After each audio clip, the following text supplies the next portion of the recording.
ఒక ఆయన నిన్ను ఇలా అడిగాడు, తండ్రి దేవుడు 1, కుమారుడు దేవుడు 2, పరిశుద్ధాత్ముడు దేవుడు 3, 1 + 1 + 1 3 అయ్యాయి కదా అని అన్నాడు. నేను అన్నాను, ప్లస్ పెట్టమని ఎవరు చెప్పాడు నీకు? 1 × 1 × 1 చేయి అన్నాను. 1 వచ్చింది కదా అంటున్నాడు. సో దేవుడు అనేటటువంటి కాన్సెప్ట్ ను మ్యాథమెటిక్స్ అనే కాన్సెప్ట్ లేకి you cannot reduce it. If you still want to add, not multiply, అడిషనే చేస్తాను అని అంటే దేవుడు అనంతుడు.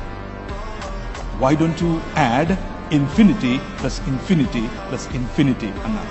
ఏమొచ్చిందంటే ఇన్ఫినిటీ అన్నాడు. అయిపోయిందా అని అడిగారు. Our God, He reveals Himself in 3 persons, but He is one God.